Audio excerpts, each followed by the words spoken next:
Second semi-final of the Jason Owen Open on table 1, Jack Whelan, Dan Eaton-Lees.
Good morning again, everyone. Sorry I missed the break.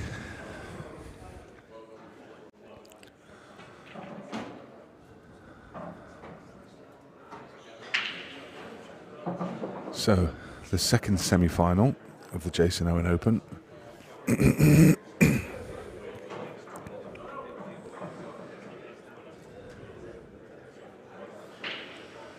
fact, the man himself, Jason Owen, I saw him this morning at breakfast.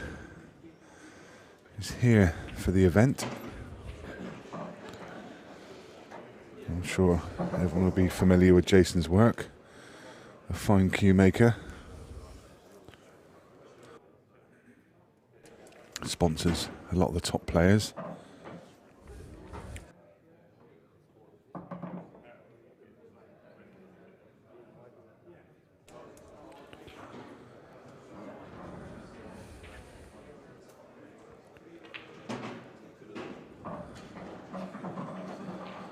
So we see whether Jack Whelan can find his way into two finals. What a feat that would be in itself.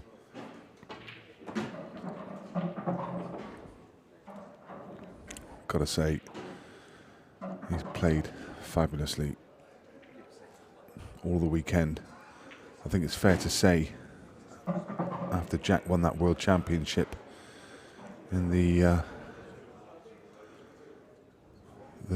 following couple of years, he probably, as many world champions haven't, probably just, maybe just faded slightly.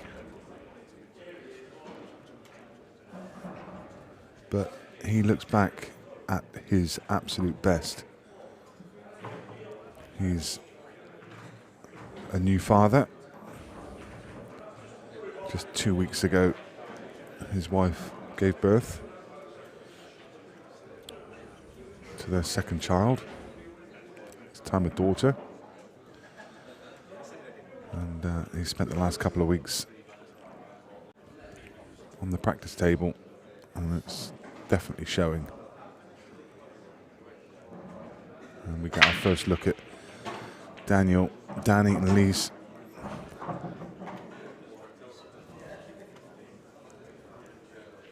From the Midlands.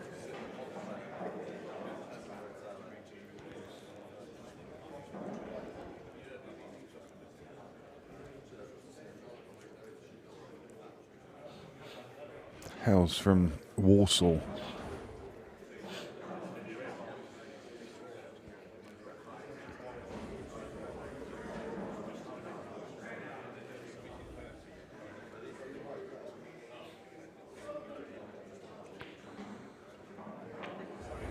So as we did with the previous two semi-finalists, just had a kick there. As we did with the previous semi-finalists, let's have a look through at their route through to this point. Jack Whelan, round one, beat Matthew Povey 4-2. Round two beat Jamie Fay 4-1. And then had a hill against Craig Hart, beaten 4-3. Then the last 32 beat Jamie Graham 5-3. Neil Davey 5-2 in the last 16, and beat John McAllister in a hill game just this morning 5-4.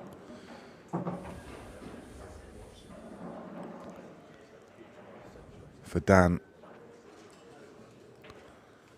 round one, beat Govey Gill 4-3. Nathan Ellis 4 frames to 2. Then Harry Compton 4-0. Jimmy Carney 5-1 in the last 32. Last 16 beat Chris Day 5-3.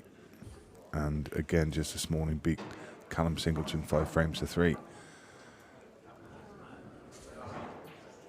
Both players having a very good weekend, obviously cueing the ball well.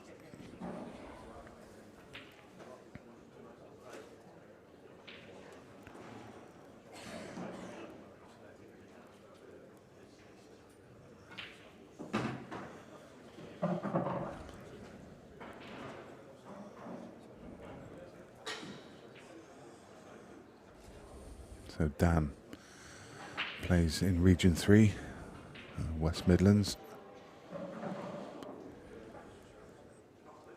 To his credit, he's won the Champion of Champions single and the Golden Q 3-man team winner.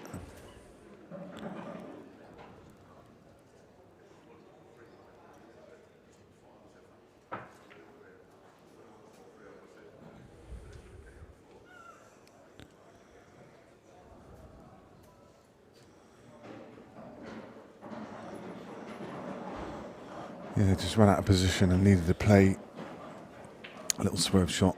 He's just come up short and he's left Jack another chance. So a couple of balls tied up for yellows. He's got a look of royalty about him, hasn't he? Kind of a King Edward beard going on there.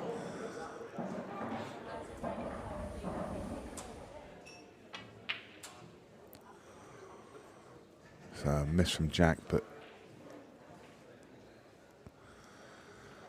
a little tap on the cushion of apology there. Obviously played to try and get it safe, but it was that yellow that came to his rescue. Had it not been for that, this would have been a fairly simple little swerve shot to get through to the red. Jack probably feels he hasn't settled yet. A little shake of his head. I think normally he would have expected to pot that one. He knows that he's got a big final coming up later today. And he's going to have to be on top of his game to beat Clint. That's a nice shot. Lovely. Well, it's one. You kind of half expect him to get the one cushion escape, but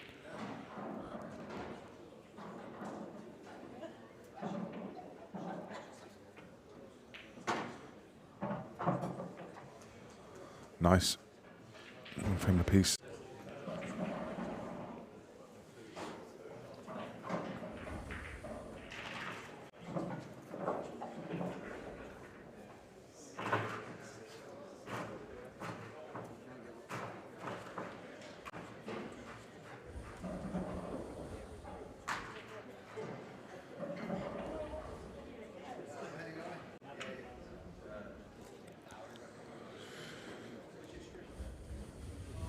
So Jack Whelan,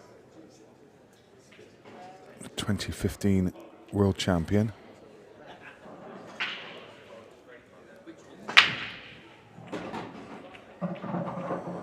Was that really 6 years ago? I remember we were in the early days of early incarnations of Beard Productions. We were watching a game.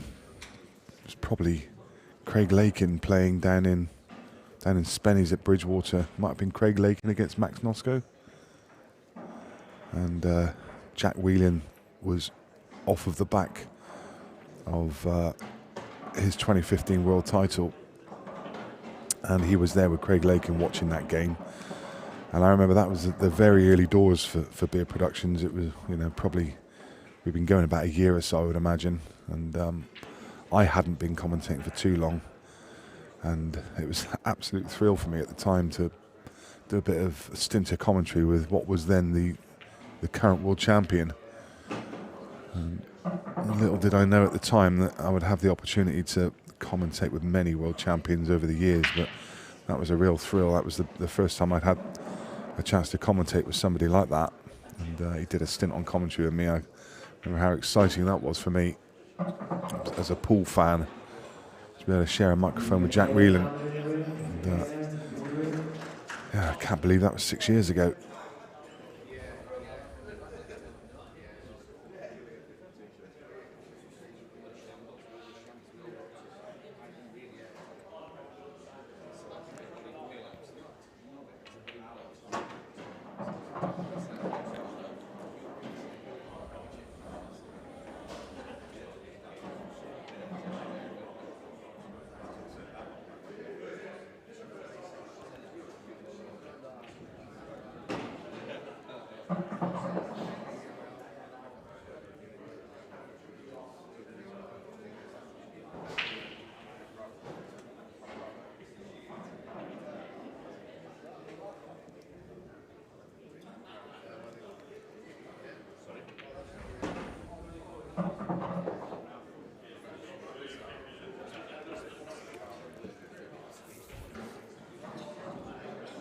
Nice angle.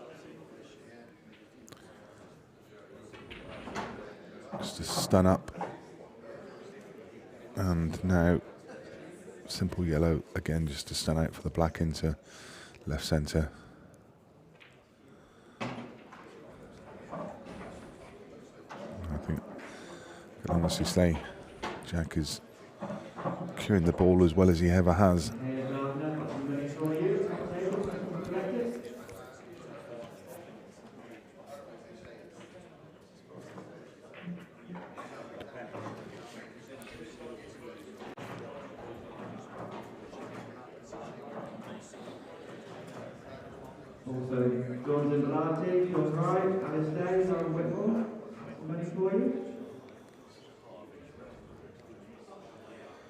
Now the audience just starting to grow as people have finished their breakfast and just emerging into this Sunday. You see more relaxed attire around the room. Nobody back in action now until 1 o'clock this afternoon, when the 3-man blind competition restarts, or should I say starts. That's due to start at 1 o'clock, which will be after the conclusion of the final, which is going to take place after this. I'm in the final of the Jason Owen Open. And just to let everyone know that the final of the main event, which Jack Whelan's also in against Clint Ianson, is scheduled for 5 p.m. this evening. So set yourself a reminder. You need to be around at 5 o'clock because you're not going to want to miss that one.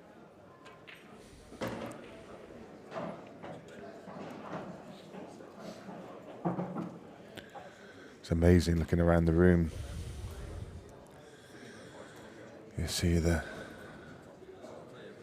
older, more experienced players. You see people like Arthur and Dad, who still a young man himself, but seems to have been around on the scene for years. And then you see young players like Luke Gilbert, the new breed, the new up-and-coming players, rubbing shoulders with each other.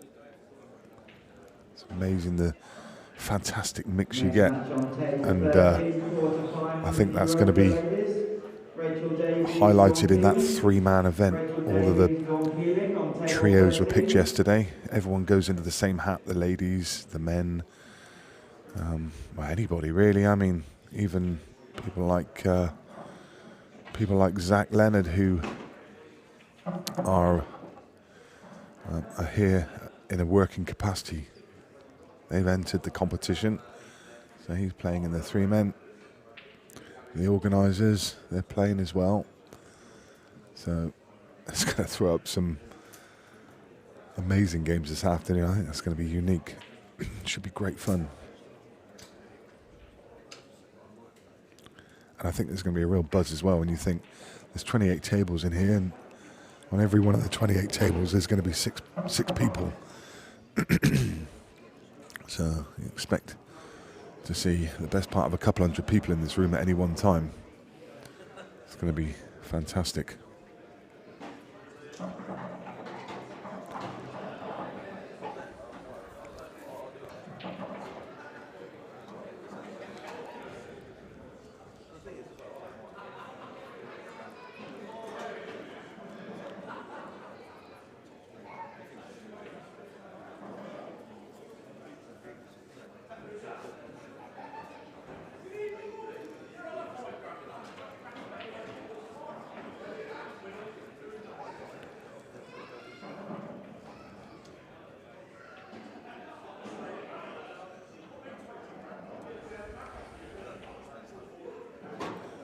Jack electing to take the slightly harder red to middle just leaves him a better angle on this one to corner. He needs to finish fairly straight on the last red in the middle of the table to hold for the black. Doesn't want to leave an angle. Look at that, absolutely perfect. 3 inches either side, and it's a little bit awkward to hold for the black. Leave it there. It's an absolute formality. And this is when we talk about tiny margins in pool. We see other players, they play that shot, and they leave themselves just a couple of inches out of position, and they're struggling to hold. They have to cannon into balls. It just makes things more complicated. And see the players at the top of the game like Jack just finish absolute pinpoint accuracy, and it makes the game so easy.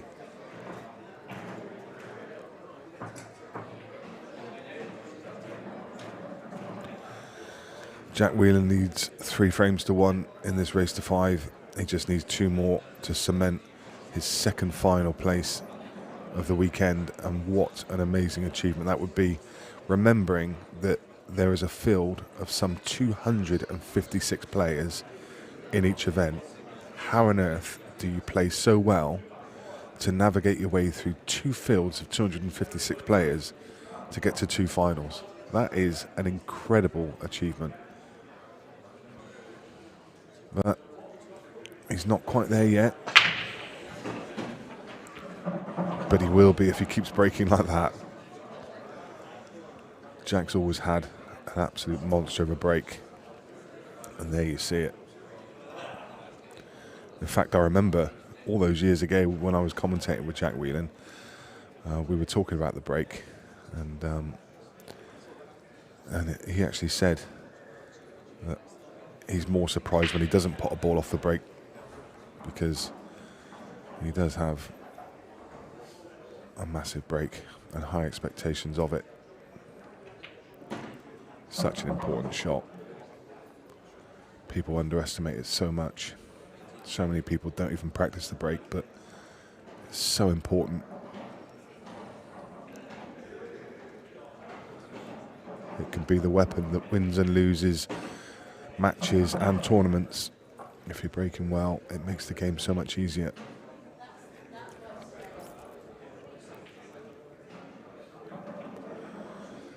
Lovely angle now just to come across and kiss the 2 yellows. And that's all it needed, just a tiny little kiss just to open them up.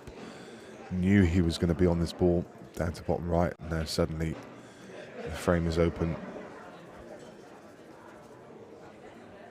Just a series of delicate shots.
I think we use the word effortless when we watch the best players, and I think it is just such a great descriptive word of the way they play, because they really do make it look effortless. We know it's such a complicated game. Well, it's actually not a complicated game. It's a really simple game that we make complicated, because we don't land the cue ball as well as these guys do, and we make it hard. I certainly do anyway. But when you watch the players at the top of the game, they make it look so simple.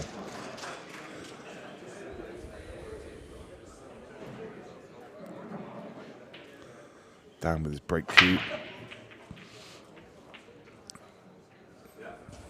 And yeah, it's not worked for him in this match.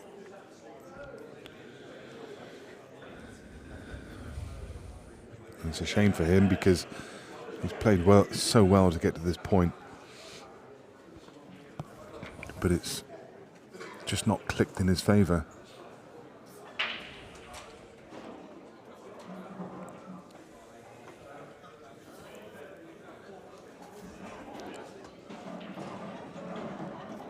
And another dry break from him. Sees Jack at the table, but this one a lot trickier. That little cluster of 4 balls on the left-hand side cushion. He's got the red to the top of that, which will go into right centre, and the cue ball is automatically just going to go into that little cluster and open them up. It's about how they come out. He needs to leave the cue ball slightly high, like a half ball cut on the red. Unless he's going to try and come across into them now. No. So, as I mentioned, it's just a half ball cut. And I think what he's looking to do is flick the red that's on the cushion, as you can see there. Just flick off of that and send the cue ball into the other red and yellow, and he'll bring everything out. If this goes right, it's going to be the frame. Maybe just didn't have quite the angle to flick that red, so just taking the yellow out. A little bit awkward now. I think he was hoping to get yellow and red out at the same time. And now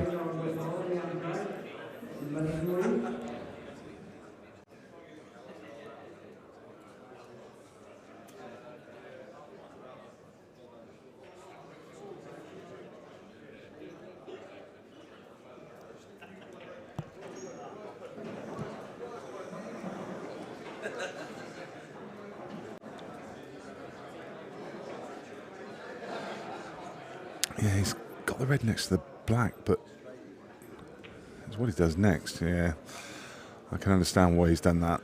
There was no real attacking options there, so just electing to push one of the yellows safe, make it difficult for Dan.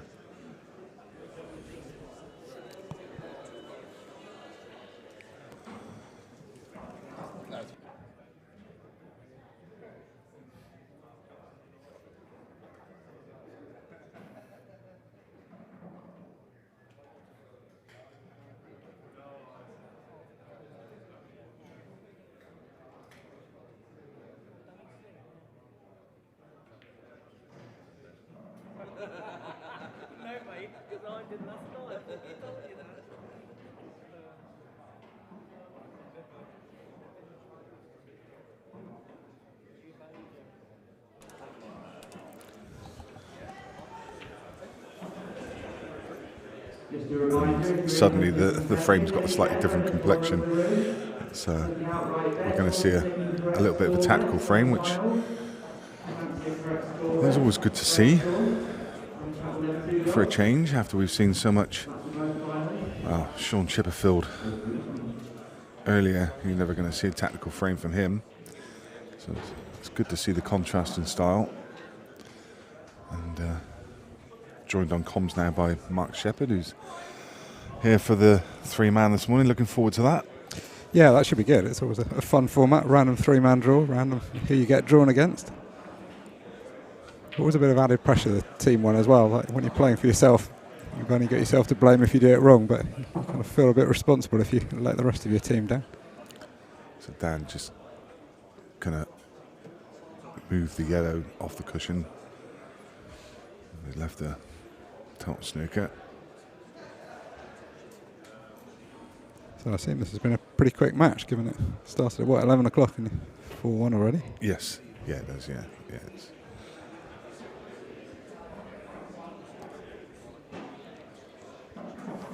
Jack's been... he's played really well. Earlier on we had a great game between Sean Chipperfield and Lee Smith. So Sean Chipperfield awaits in the final. Yeah, that should be a pretty lively final. Sean v Jack if it goes like this, or Dan if he can manage to pull it back. Yeah.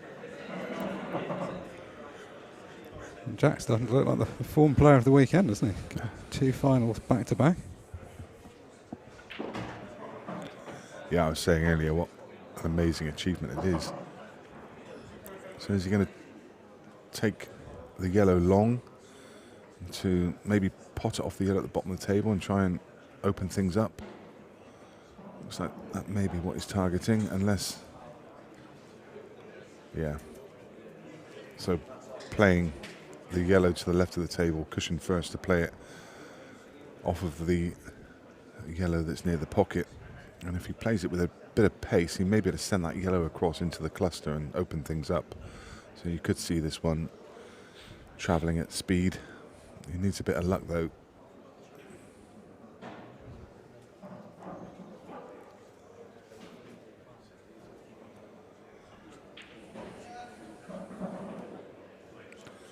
He's got an option that he could play it as a 3-ball plant, play the yellow into the red, but it looks like the way he's trying to target it, he's going to go cushion first.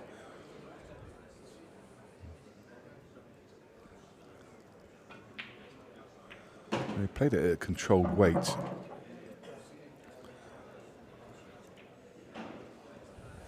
Still not great. It's not helped him at all. He's still got the ball that's tied up. Yeah, I think he always knew it was going to be hard to get the second yellow out. As you say, there were a few options for clearing the first pocket. That's not turned out too good, though. I mean, he's kind of left an angle that he can get into the cluster again, but it's just he's going to be trusting to luck with where it all turns out. Yeah, the problem with the yellow on this near rail, it's guarded either side, so even if you cannon it, it's where it's going to come out to. I think he's going to play a little percentages shot here. He's got the second visit, but that's not that's not gone to plan at all. Just push that yellow up onto the top side rail. It's gone horrible. Yeah, he was targeting leaving it near the middle pocket, or even could have fallen in, but knocking it safe was the worst outcome.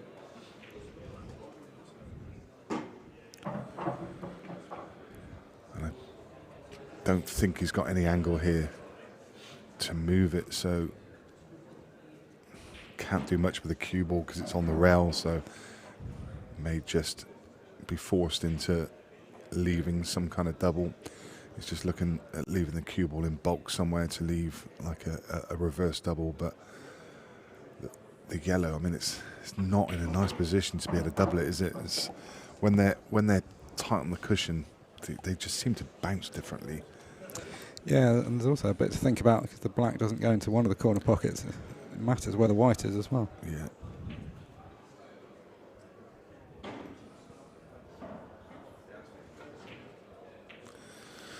Yeah, and as I was saying, when they're tight on the cushion, always a danger that you can get a double kiss. But as I say, they just play different. If they're kind of an inch or two off of the cushion, then it makes a double so much easier. Yeah, I mean, that was exactly what you said, because I mean, I made sure two off, and I don't think he ever misses that, but it was a kind of double kiss of sorts, wasn't it? Jack's left a one cushion escape. If the yellow was a little closer to the pocket, you fancy him to get close to it. Yeah, it's a reasonably easy hit, but it's a pretty tall order to pot it, and of course, even if he does pot it, he's almost certainly going to be snookered off the potting angle of the black.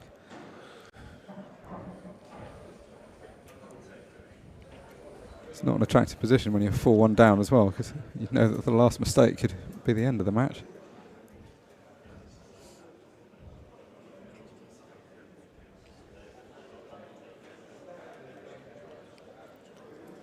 Important to hit it. He can't afford to give Jack two shots here. No, I mean, the only circumstances in which it would be okay to leave two shots is if he certainly wasn't leaving an opening shot, but it's going to be pretty hard to achieve that. Yeah.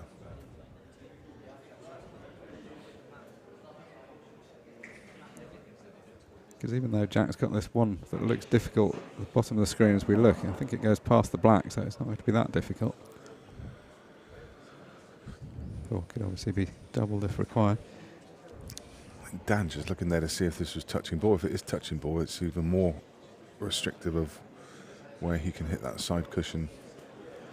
I mean, he can't see the natural angle to get across the yellow, but he can play it one cushion with a bit of side. But as we say, it's very hard to try and judge it, to pot it. Trusting the luck here. Yeah, I mean, potting it would be an okay outcome. I suppose hitting it on the far side and having the cue ball drift up to baulk would be sort of second prize, but it's not really an easy enough hit that you can get too greedy about how you contact it.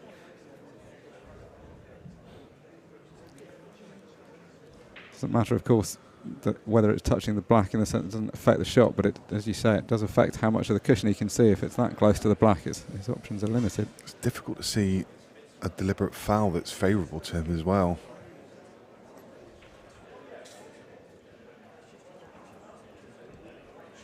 Yeah, I mean, you'd need to not leave a pot, and ideally also not leave him able to do something useful with the first shot, like move one of the difficult balls. Yeah. Any kind of shot where he can open something up and still have the visit in hand isn't going to be much good.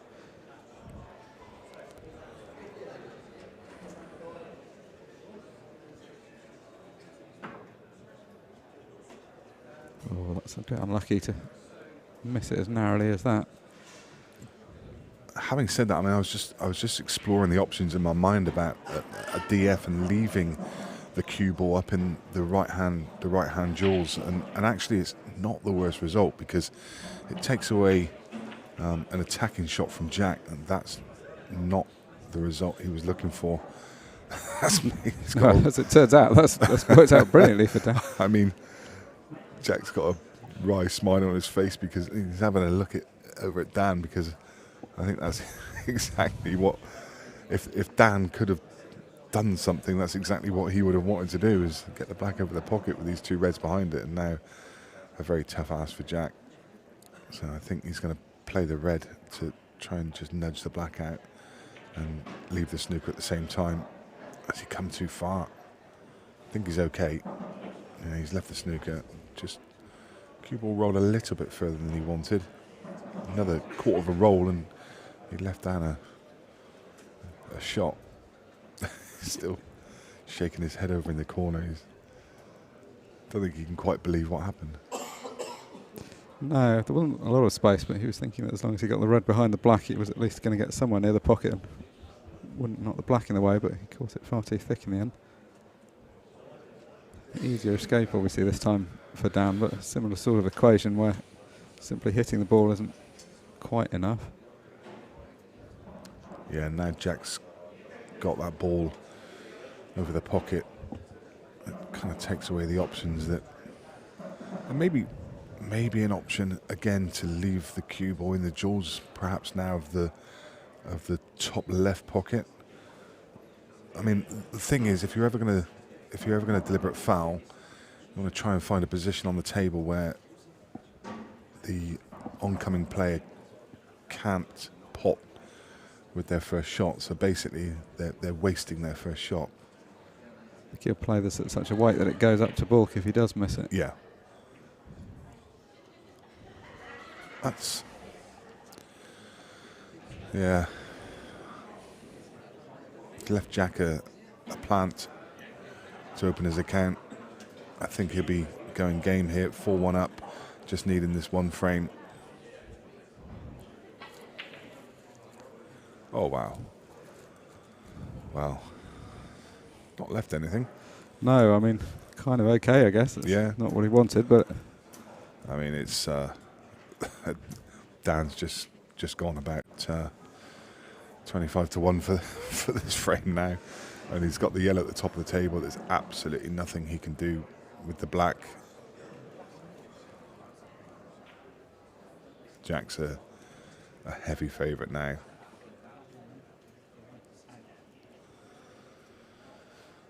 I mean,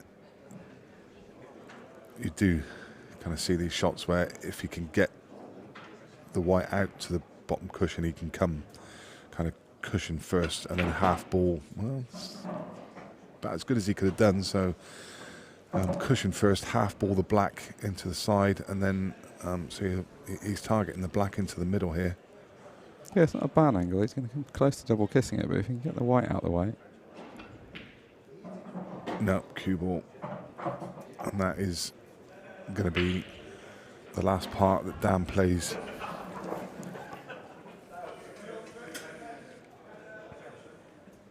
And it is going to be Jack Whelan. Doesn't miss with 2 visits from this kind of position. Oh my God. What was I saying?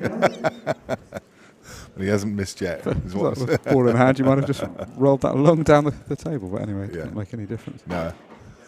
It's not going to make any difference to the outcome of the game, but there's me just saying he's not going to miss from here, but carrying the 2 visits. He's fine. So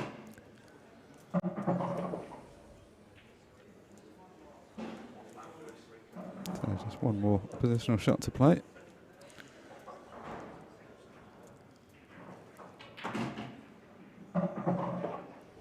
It's not perfect.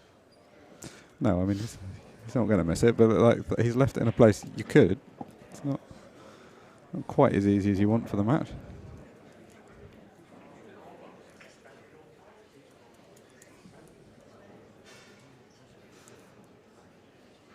Composes himself.